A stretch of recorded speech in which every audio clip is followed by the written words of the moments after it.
Natural world in the Quran is called a revelation. Literally, it's a revelation.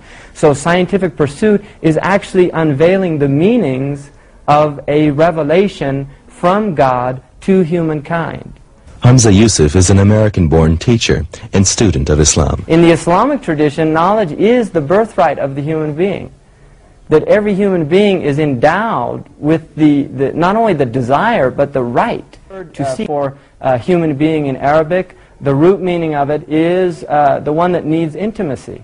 That human beings by their nature are creatures of society. We are social creatures. The family is the root of human society in the sense that this is where we get our socialization. This is where we get our humanity. Word for guilt in the Arabic language. What Islam does clearly define, though, is the parameters in which intimacy can exist.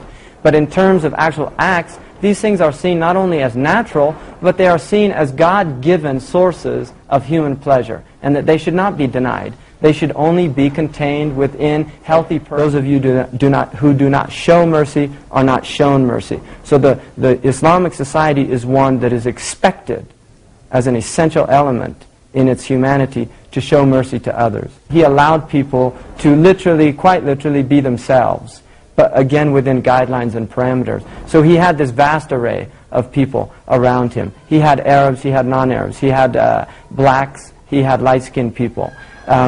He had blind. What zakat is. It is saying everybody do their little share, and look at how incredible and synergistic the power of that little share that you are doing when it is compiled with all of these millions of human beings. The World Bank states if 2.5% of the world's grain was put in a repository and then redistributed amongst the poor, there would be no starving people in the world.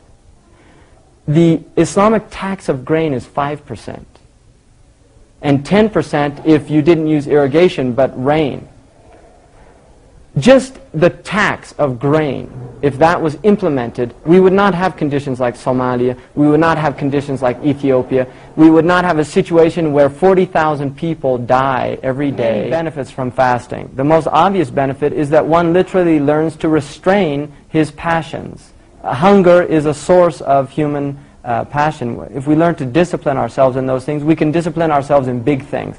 The idea of as a unifying factor, one, it unifies us with poor people. You can pity a poor person, but you don't empathize with them until you have experienced what they've experienced. So the fasting unifies you with people that are less well off than you are. And that encourages you to want to help those people. And people that look at fasting from the outside often think of it as, why would you want to give up food for that period of time? Fasting is the time in the Muslim world that everybody hates when it ends.